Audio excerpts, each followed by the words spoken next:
रहमत साहब, हजरत मौलाना मुफ्ती मौजम चिश्ती साहब और मोइन कुरैशी साहब, मौजूद हाज़रीन इकराम, मेरे गयूर नौजवान साथियों, मैं आपसे गुजारिश करने आया हूं कि 14 तारीख के दिन बितरी विधानसभा से मजलिस के उम्मीदवार तौफीक प्रदान के हक में आप अपने वोट का इस्तेमाल करिए, उनको कामयाब करिए। और आप ये जानते हैं कि मजलिस इत्तेहादुल मुस्लिमीन भागीदारी परिवर्तन मोर्चा का हिस्सा है, जिसमें हमने तय किया कि इंशाअल्लाह ताला अगर उत्तर प्रदेश की जनता हमको सत्ता से नवाजती है, इख्तिदार देती है, तो इसके पहले मुख्यमंत्री जनाब बाबू सिंह कुशवाहा साहब रहेंगे 2.5 साल के लिए, और दूसरे 2.5 साल के लिए एक दलित समाज से उसको उत्तर प्रदेश का मुख्यमंत्री बनाया जाएगा। साथ में इस बात का भी फैसला लिया गया कि 3 डिप्टी चीफ मिनिस्टर होंगे, जिसमें एक अल्पसंख्यक समाज के मुसलमान और 2 अति पिछड़ा समाज के लोग रहेंगे। मेरे अजीज दोस्तों और बुजुर्गों, मेरी आपसे गुजारिश है कि ये सही मानों में, हकीकी मानों में सामाजिक न्याय की बात भागीदारी परिवर्तन मोर्चा कर रहा है। आज आपके सामने बीजेपी भी है, सपा भी है और बसपा भी है। मैं आपको सिर्फ ये बताना जरूरी समझता हूं कि मजलिस की कोशिश यही है और ये कोशिश जारी और सारी रहेगी कि आपके दरमियान से एक लीडरशिप को पैदा किया जाए, आपको नेता बनाया जाए, आपको हिस्सेदारी की लड़ाई में आपको आपका हिस्सा मिले। और जब मजलिस हिस्सेदारी की बात करती है तो सिर्फ राजनीति में हिस्सेदारी की बात नहीं, बल्कि शिक्षा में भी, रोजगार में भी, ठेकेदारी में भी। और जब तक आप अपने सफों से अपनी एक सियासी लीडरशिप को नहीं बनाएंगे, आपका फायदा नहीं होने वाला है। याद रखिए, आपने बरसों समाजवादी या बसपा के हक में अपने वोट का इस्तेमाल किया, आपने उनको, उनकी क़ियादत को माना, मगर उन्होंने कभी भी आपसे इंसाफ नहीं किया। आज उत्तर प्रदेश हो या भारत की जमहूरियत हो, उसकी तल्ख हकीकत एक ही है कि जिसके पास उसकी आवाज होगी, जिसके पास उसके सियासी नेता होंगे, उन्हीं की तकलीफ को दूर किया जाएगा, उन्हीं से इंसाफ होगा। अगर आप सिर्फ दरी बिछाने का काम करके खुश रहना चाहते हैं तो आपको मुबारक हो। मैं दरी नहीं बिछाऊंगा, मैं अपने हक के लिए लड़ूंगा और मुझे अपना हिस्सा चाहिए। इसीलिए आज आप देखते हैं, कि असदुद्दीन ओवैसी से और मजलिस से मुखालिफत किस बुनियाद पर होती है। मजलिस से मुखालिफत इस बुनियाद पर होती है कि हम सच्चाई को, चाहे पार्लियामेंट हो, संसद हो, या फिर महाराष्ट्र की विधानसभा हो, या तेलंगाना की, या फिर बिहार की विधानसभा हो, जहां पर हमारे विधायक हैं, तो इनको ये अच्छा नहीं लगता कि मजलिस साफ और खुले अल्फाज में मजलूम अवाम के इंसाफ के हक का उनका मुतालबा करती है।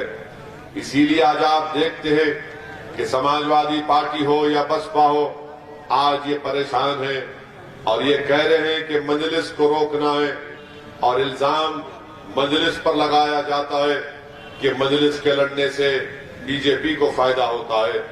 अभी हम मीडिया के लोग हमसे बात कर रहे थे, हमसे पूछ रहे थे कि अखिलेश यादव ने कहा कि उन्होंने मुसलमानों के लिए बहुत काम किया और पूरे मुसलमान उनके साथ हैं।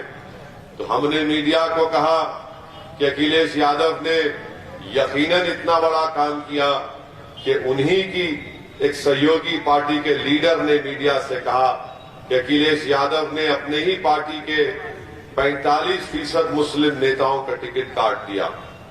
ये अखिलेश यादव ने काम किया।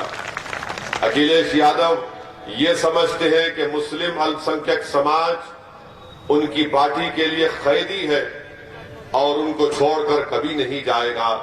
मेरे अजीज दोस्तों और बुजुर्गों, याद रखिए, समाजवादी पार्टी 2014 में बीजेपी को नहीं रोक पाई। 2017 में कांग्रेस से हाथ मिलाया, शिकस्त खाए। 2019 में बहन मायावती के साथ अलायंस किया, सिर्फ 15 लोकसभा की सीट पर कामयाबी मिली। बाकी तमाम करीब 65 पार्लियामेंट की सीट पर बीजेपी कामयाब हो गई। बताइए आप इसका जिम्मेदार कौन है? याद रखिए, में भी अगर आप ये समझ रहे हैं कि लोग बीजेपी को रोक पाएंगे, उनकी इन बातों पर भरोसा मत करिए। अगर आप भागीदारी परिवर्तन मोर्चा के प्रत्याशी और मंजलिस के उम्मीदवारों के अपने अपने वोट का इस्तेमाल करेंगे तो यकीनन उत्तर प्रदेश से बीजेपी की शिकस्त होगी और दोबारा इस प्रदेश का मुख्यमंत्री योगी आदित्यनाथ नहीं बनेंगे। मगर अगर आप ये भरोसा कर रहे हैं कि अखिलेश यादव ये करेंगे, कुछ नहीं करेंगे, अखिलेश यादव तय कर चुके हैं कि मुसलमान सिर्फ दरी बिछाना और नारे लगाना कि भैया तुझ पे जवानी कुर्बान। हम आपसे कह रहे हैं कि नारे मत लगाइए, ना दरी बिछाइए, आप अपने हक के लिए लड़िए। बताइए, अगर आज उत्तर प्रदेश में हमारे कुरैश बिरादरी के लोग, उनका एक मखसूस कारोबार है जो सदियों से करते आ रहे हैं। यही समाजवादी की सरकार जब अखिलेश की सरकार थी तो उन्होंने कई कमेलियों को, स्लॉटर हाउसेस को बंद भी करवाया और नए लाइसेंसेस इशू नहीं करवाए। यही समाजवादी पार्टी की सरकार थी जिसने ये कहा था कि हम मुसलमानों को रिजर्वेशन देंगे, सत्ता मिली, भूल गए। अब ये कह रहे कि अल्पसंख्यक समाज को ई रिक्शा देंगे। क्या ई रिक्शा लेके क्या हम गम के पैंडल मारते रहेंगे उसमें? हमको आप ई रिक्शा की नहीं, शिक्षा की जरूरत है। आप स्कूल खोलिए, गवर्नमेंट डिग्री कॉलेज खोलिए, महिलाओं के लिए खोलिए, मगर ये बात ही नहीं करेंगे, ये कुछ बात नहीं करेंगे, क्योंकि ये जानते हैं ये अल्पसंख्यक समाज बीजेपी के डर से हमारा साथ देगा। मैं आपको ये बताने आया हूं कि बीजेपी या मोदी योगी से डर कर नहीं, ना ओवैसी की बातों में आकर, ना अखिलेश के झूठे दावों पर भरोसा करिए, बल्कि एक मर्तबा अपने आप से सवाल करिए कि तुमने क्या हासिल किया।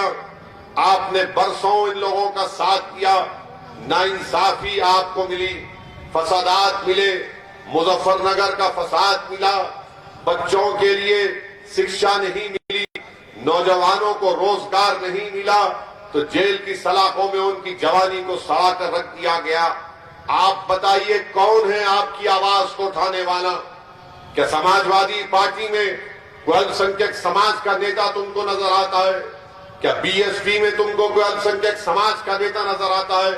बीजेपी तो छोड़िए, बीजेपी तो टिकट भी नहीं देती। मगर आपको ये फैसला करना है कि कौन आपका हमदर्द है, कौन आपका दुश्मन है, कौन आपका रहबर है, कौन आपका रहजन है। किसने आपको डरा डरा कर वोट तो हासिल किया?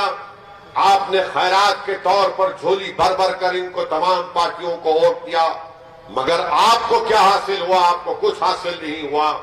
इसीलिए मैं आपसे कह रहा हूं कि अखिलेश यादव सिर्फ मुसलमानों को डरा कर वोट हासिल करना चाहते हैं। अखिलेश यादव या समाजवादी पार्टी कभी भी उन्होंने कुछ नहीं किया अल्पसंख्यक समाज के अपलिफ्टमेंट के लिए, उनका हिस्सा दिलाने के लिए, क्योंकि जानते हैं कि बीजेपी का डर दिखाओ तो मुल्ला जी दौड़ते हमारे घर पे आ जाएंगे।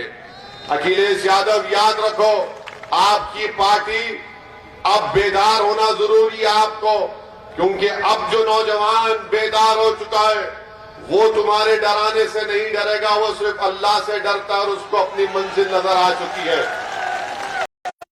अब आपके बातों का कोई असर करने वाला नहीं है। और ये समाजवादी पार्टी कौन सी हम पर उंगलियां उठाती है कि फिरका परस्ती की बात करती है? क्या ये बात सच नहीं है कि बदायूं के आपके भाई, उनकी बहन जिला परिषद की चेयरमैन बन जाती है बीजेपी में जाकर। आपके घर में खुद बीजेपी के लोग मौजूद हैं। क्या इनके पिता 2019 में पार्लियामेंट के चुनाव से पहले क्या आपने खड़े होकर पार्लियामेंट में नरेंद्र मोदी को आशीर्वाद नहीं दिया था? आज बोलते हैं कि फिरका परस्ती का जहर घोला जा रहा है। यही अखिलेश मुख्यमंत्री थे तो योगी के खिलाफ मुकदमे थे, क्रिमिनल केसेस। अखिलेश यादव ने मुकदमा नहीं चलाने की फाइल पर साइन नहीं किया। क्यों नहीं किया आपने? क्या रिश्ता है आपका योगी आदित्यनाथ से? क्या मोहब्बत थी आपको कि आपने केस चलाने की फाइल पर साइन क्यों नहीं किया? ये सवालात जब मजलिस करती है तो इनको तकलीफ हो जाती है। आप सोचिए, और एक मिसाल दे रहा हूं, आजम खान जेल में, क्यों जेल में? कि उनके मंत्रालय में उन्होंने किसी का अपॉइंटमेंट कर दिया। मगर क्या अखिलेश यादव ने लखनऊ का रिवर फ्रंट का काम नहीं करवाया? वो हाईवे नहीं बनाई? क्या सबके सब उसमें साफ सुथरा काम हुआ? किसी ने मलाई नहीं खाई, किसी ने दही नहीं खाई, किसी ने लस्सी नहीं पिया? सब ऐसे ही हो गया। और आजम जेल में आप बाहर क्यों है? अरे मिले हुए तो आप हैं, मैच फिक्सिंग तो आप करते हैं। मेरे अजीज दोस्तों और बुजुर्गों, कितनी मिसालें दूं मैं तुम्हारे सामने। 2019 जून या जुलाई का महीना था, पार्लियामेंट में अमित शाह ने एक कानून को लाया यूएपीए को अमेंड करने का। उस कानून की तायीद समाजवादी और कांग्रेस ने की। और आकर अल्पसंख्यक समाज से, दलित समाज से, पिछड़ा समाज से, आदिवासी समाज से झूठी बातें करती है। दिल्ली में एक ऑफिसर इंस्पेक्टर रैंक ऑफिसर बैठकर किसी भी बरेली के बितरी के नौजवान को टेररिस्ट घोषित कर सकता है बगैर कोर्ट के फैसले के। इस कानून की तायीद समाजवादी पार्टी ने की। अगर आप बेदार नहीं होंगे, याद रखिए, ये सब मिले हुए हैं, ये सब एक ही है। और सिर्फ धोखा देने के लिए अपने चेहरों पर नकाब डालती है कि हम सेकुलर है, वो फुला कम्युनल है, ये भड़काऊ भाषण देता है, ये फुला टीम है। मेरे अजीज दोस्तों और बुजुर्गों, आपकी लड़ाई मजलिस लड़ रही है, हिस्सेदारी की लड़ाई लड़ रही है। और मैं आपसे अपील करूंगा कि बितरी विधानसभा में समाजवादी की सरकार रही 17 तक, फिर 17 के बाद योगी की सरकार। आखिर क्यों यहां पर एक गवर्नमेंट कॉलेज और अस्पताल नहीं बनाया गया? पूछिए इन लोगों से। आपने इनको वोट देकर कामयाब किया था। बीजेपी तो बड़ी बड़ी बातें करती है, हमने विकास किया, हमने काम किया, मगर बितरी विधानसभा में ना गवर्नमेंट कॉलेज बना, ना अस्पताल बना। और फिर ट्रांसपोर्ट नगर तो बन गया, लेकिन बाबा ने शुरू नहीं किया उसको अब तक। ट्रांसपोर्ट नगर तो बना दिए। फिर तिरिया निजामत खां में यहां पर कौन सा काम किया आपने बताइए?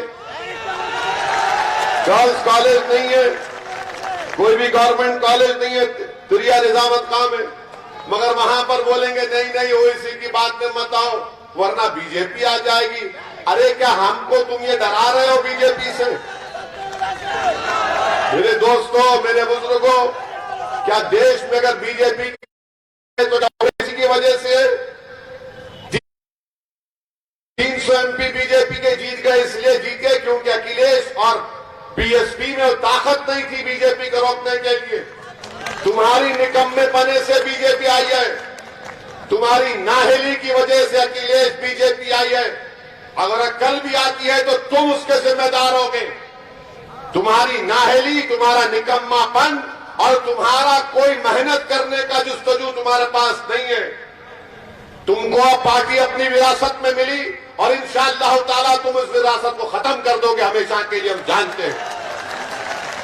तुम्हारा वो दावा छोड़ो एम वाई, अब खाली तुम वाई वाई करते रहो, एम तुमको बाय बाय करके जा चुका है इंशाअल्लाह ताला। अब आप देखिए बीजेपी की सरकार यहां पर है, क्या किया बाबा की सरकार ने? कुछ नहीं किया। फिर बोलते कि हमने पूरे क्रिमिनलों को भगा दिया। हर क्रिमिनल भाग चुका है, माफिया भाग चुका है, तो हमारी गाड़ी पर किसने गोली चलाई थी? कौन हमारी जान लेने की कोशिश किया 6.5 फीट से? कहां से उनको वो तफंचा मिला? मोदी जी भी बोले कि पूरे माफिया जेल को चले गए। मोदी जी ये जेल को क्यों नहीं गए थे? ये कौन थे ये लोग? ये कौन से किसकी औलाद थी ये तो गोडसे की नाजायज औलाद हम पर गोलियां चलाई। इनको बाबा ने नहीं देखा, इनको मोदी जी ने नहीं देखा। आप कहते हैं कि पूरा माफिया भाग गया, जेल में चला गया। अरे भाई ये माफिया कौन है? इनको कौन इस तरह की नफरत इनके जहनों में डाल चुका है कि 80-20 की बात करने से इनमें नफरत नहीं पैदा होती? क्या गर्मी और सर्दी पैदा करने की बात से नौजवान में नफरत नहीं पैदा होती? कि ठोक दो की पॉलिसी से नफरत नहीं पैदा होती?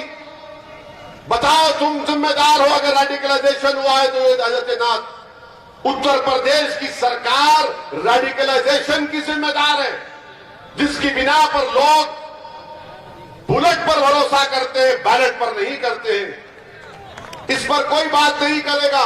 हमको कहते जेड कैटेगरी ले लो। अरे भाड़ में जाए तुम्हारी जेड कैटेगरी। हमको हमारी जान की अहमियत मालूम है, मगर अगर मेरी जान की सुरक्षा, मेरी जान की हिफाजत उस वक्त होगी जब वो बच्ची जो नकाब पहनकर कॉलेज जा रही, वो भीड़ उसको घेर लिया, उसकी हिफाजत नहीं कर पाए तो अब उसकी हिफाजत नहीं कर पाए। उत्तर प्रदेश में 22 अल्पसंख्यक समाज के नौजवानों को CAA के प्रोटेस्ट में गोली मारकर उनकी जान ले ली गई। क्या उनकी जान मेरी जान से कम थी क्या? आप उनकी जान की हिफाजत नहीं कर पाए। आपने एनकाउंटर के नाम पर जेल में गोली लगी। बताओ इसका कौन जिम्मेदार है? क्रिमिनल भाग गए, कोई क्रिमिनल नहीं भागा। क्रिमिनल भी है, माफिया भी है, सब है यहां पर। बीजेपी की सरकार ने मुजफ्फरनगर कांड में जिन अपने बीजेपी के लोगों पर मुकदमा थे उसको वापस लिया, सुप्रीम कोर्ट में कहा। ये समाजवादी की सरकार चार्जशीट नहीं डाली। कौन मिला हुआ है फिर किससे? घर किसका बर्बाद हुआ, खेत किसकी वीरान हुई, इबादतगाह किसकी वीरान हुई, बच्चे किसके यतीम हुए, किसकी मां और बहनों की इज्जत लूटी गई। आपको तो कुछ होता नहीं है, निशाने पर हम आ जाते हैं, मगर आप डराते हैं बीजेपी से हमको कि वोट दे दो। मैं आपसे अपील कर रहा हूं, डरने और घबराने की जरूरत नहीं है। हिम्मत से और अपने हौसलों को बुलंद रखिए और अपने इस हिस्सेदारी की लड़ाई में हिस्सा लीजिए। तीसरी बात, कल देश के प्रधानमंत्री एक वर्चुअल रैली में कहे कि मैंने ट्रिपल तलाक का कानून मुस्लिम महिलाओं के लिए लाया।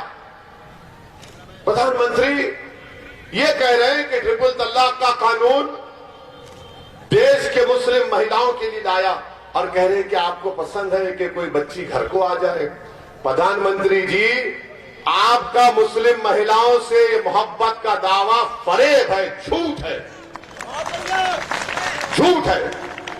आपको मोहब्बत अगर होती तो आप पार्लियामेंट में अपनी दो स्पीच हुई राज्यसभा लोकसभा में, आप जो कर्नाटका में बीजेपी की सरकार है, आप उन बच्चियों के बारे में कहती कि बेटियों पढ़ो, चाहे निकाब पहनो या हिजाब पहनो, मगर तुम पढ़ो, पढ़कर काबिल बनो, देश का नाम रोशन करो। मगर प्रधानमंत्री बोलते मैं ट्रिपल तलाक का कानून लाया। ये शादी के मामलात में अब कह रहे हैं कि 18 से 21 साल कर दिया, इतनी मोहब्बत क्यों है?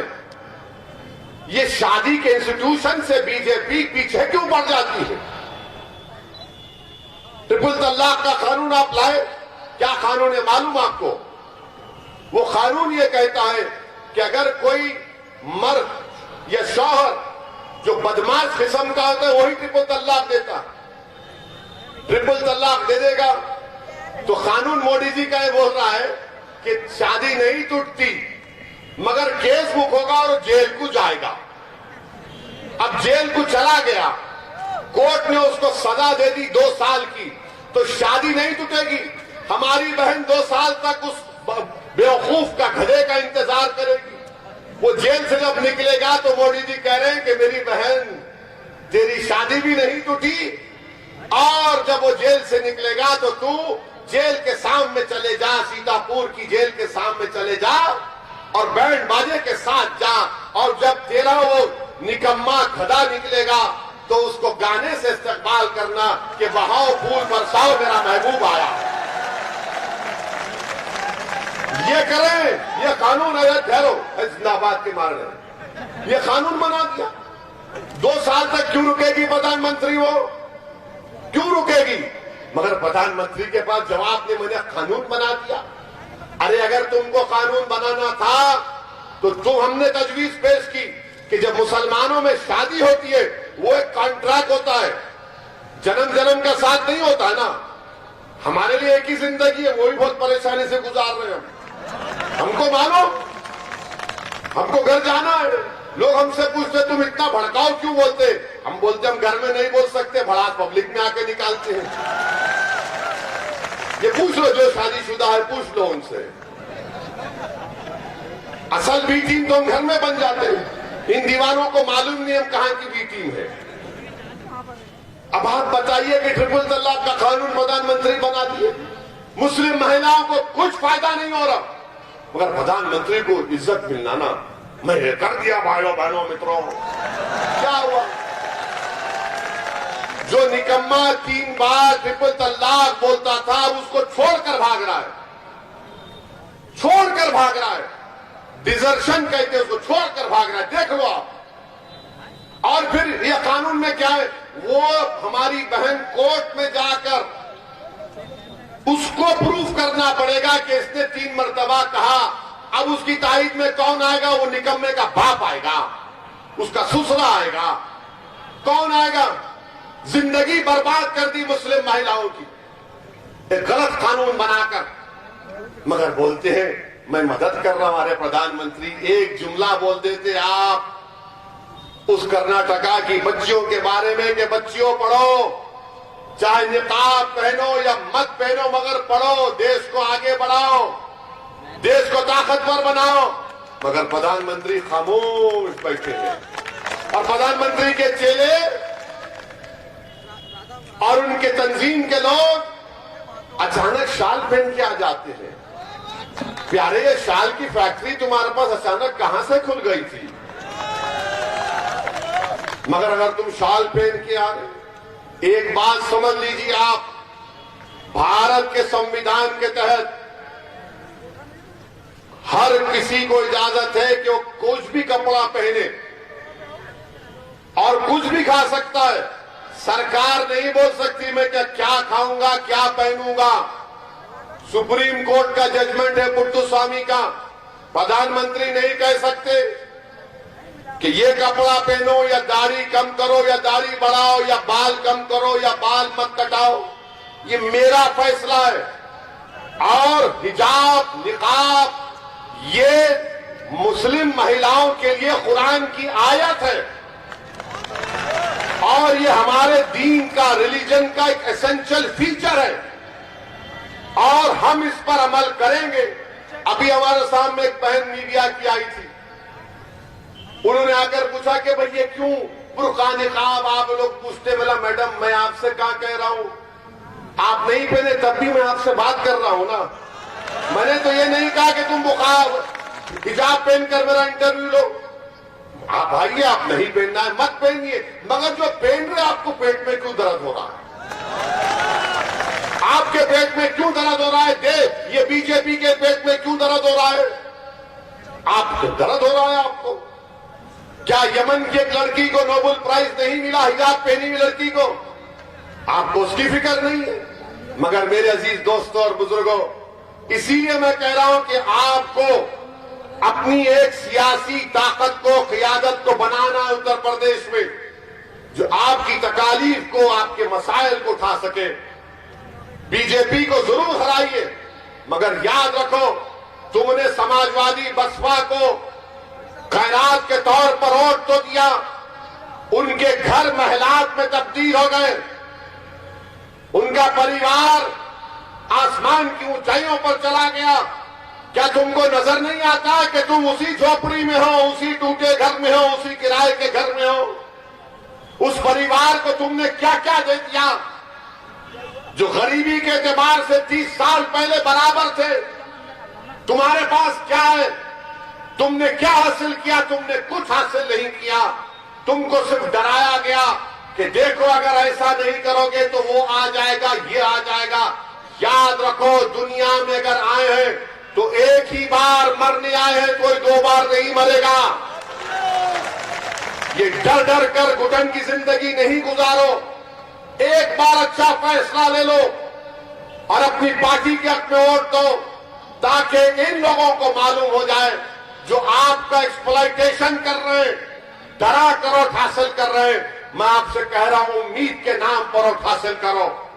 और जिन लोग, जो ताकतें, जो साजिशें कर हम पर गोलियां चलाए, मैं उनसे भी कह रहा हूं, मैं मौत से नहीं डरता। तुम एक नहीं फिर से चलाओ। अगर अल्लाह नहीं चाहेगा तो बचूंगा, अगर अल्लाह चाहा तो जाऊंगा, मगर जब तक रब्बे करीम जिंदा रखेगा, मैं तुम्हारी ताकत से अपनी जबान को बंद नहीं करूंगा। मैं तुम्हारे गोलियों से अपनी जबान को नहीं बंद करूंगा। मैं सच्चाई को बयान करता आया हूं अल्हम्दुलिल्लाह, और सच्चाई को बयान करता रहूंगा। और पितरी की जनता से, उत्तर प्रदेश की जनता से और उत्तर प्रदेश के अल्पसंख्यक समाज से, अति पिछड़ा समाज से, गरीबों से, मजलूमों से कह रहा हूं, सच्चाई यह है कि आपके वोट की अहमियत नहीं है। आपके वोट की अहमियत उस वक्त पैदा होगी जब आप मजलिस को और भागीदारी परिवर्तन मोर्चा के अपने हक में वोट का इस्तेमाल करें। हम किसी पार्टी के गुलाम नहीं है, ना हम किसी पार्टी के उनके पास जाकर भीख मांगने वाले हैं। आपने अब तक वोट दिया, आप वोट लो अपने आस्ते, और यहां से मजलिस के जो उम्मीदवार हैं तौफीक प्रधान को यहां से विधायक बनाकर इंशाअल्लाह आप उत्तर प्रदेश की विधानसभा में भी जाइए। मैं माजरत चाहता हूं, मैं और देर ठहर कर बोलना चाह रहा था, मगर यहां से हमको अब संभल जाना है। तो अगर कोई शैतान रास्ते में है तो बाबू आ जाओ, हम संभल जा रहे। सलाम वालेकुम।